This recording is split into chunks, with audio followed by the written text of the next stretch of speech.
শবে বরাতের প্রধান 4টি আমল কখনো আপনি ভুলেও মিস করবেন না। শবে বরাতের রাতে এই আমলগুলো করবেন।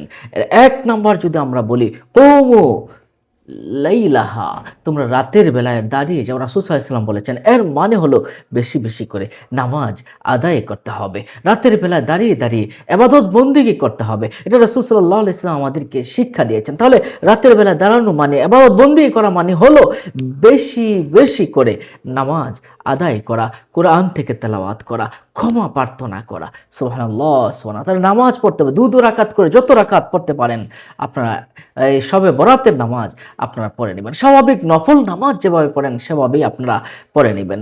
এরপরে 2 নম্বর হচ্ছে ওয়াসুমু নাহারাহা, তোমরা দিনের বেলা তার পর দিন রোজা রাখার কথা বলেছেন। শবে বরাতের উসিলা করে আপনারা পর দিন রোজা রাখবেন। এটা উত্তম একটা ইবাদত। রাসূল করিম সাল্লাল্লাহু আলাইহি সাল্লাম এই আবাদতের বিষয়ে বলেছেন ওয়াসুমু নাহারা, পরদিন তোমরা রোজা রাখো। আর এই বিষয়ে রাসূল সাল্লাল্লাহু আলাইহি সাল্লাম বলেছেন, মানলাম, যে ব্যক্তি এই মানলাম ইয়াউমাল খামিস মিন শাবান, এই শবে বরাতের রোজা রাখবে, লাম তামাসসাসহু নার আবাদা, তাকে কখনো দুজকের আগুন তাকে স্পর্শ করবে না। সুবহানাল্লাহ সুবহানাল্লাহ। তাহলে এই দুটো আমলের কথা আমরা জানলাম।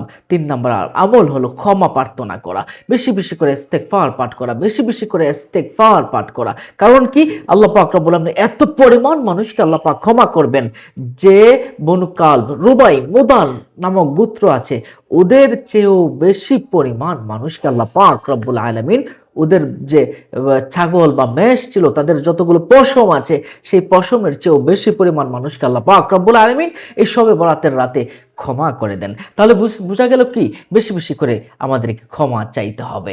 তা ক্ষমা চাওয়ার পর আমরা 3 নম্বর এই আমলটা করব। এরপরে আমরা আরেকটা আমল করব, এটা হলো কবর জিয়ারত করা। রাসূল করিম সাল্লাল্লাহু আলাইহি সাল্লাম, আয়েশা সিদ্দিকা রাদিয়াল্লাহু তাআলা বলেন, আমি ওনাকে না পেয়ে আমি খুঁজতে লাগলাম, খুঁজতে খুঁজতে আমি জান্নাতুল বাকিতে গিয়ে পেয়ে গেলাম। জান্নাতুল বাকিতে গিয়ে দেখি উনি হাত তুলে চোখের পানিগুলো ছেড়ে দিয়ে কান্না করছেন। তখন আমি রাসূল সাল্লাল্লাহু আলাইহি সাল্লামকে জিজ্ঞেস করলাম, ইয়া রাসূলুল্লাহ, আপনি এখানে কি? ও আয়েশা, তুমি কি জানো আজকে রাতে কোনটা? তখন রাসূল সাল্লাল্লাহু নিজে বললেন, আজকের রাত হলো শবে বরাতের রাত, এই শাবান মাসের অর্ধেক রজনী। সুবহানাল্লাহ। এই রাতে আল্লাহ পাক রব্বুল আলামিন সমস্ত মানুষকে ক্ষমা করে দেন। সুবহানাল্লাহ সুবহানাল্লাহ। তাহলে এই 4টা আমল আমাদেরকে বেশি বেশি করতে হবে। 1 নম্বর হলো নামাজ, 2 নম্বর রোজা, 3 নম্বর ইস্তেগফার পাঠ করা, 4 নম্বর হলো কবর জিয়ারত করা। যাদের মা বাবা দুনিয়াতে নাই, হারিয়ে ফেলেছি, তারা এই আমলটা আপনারা বেশি বেশি করে করুন।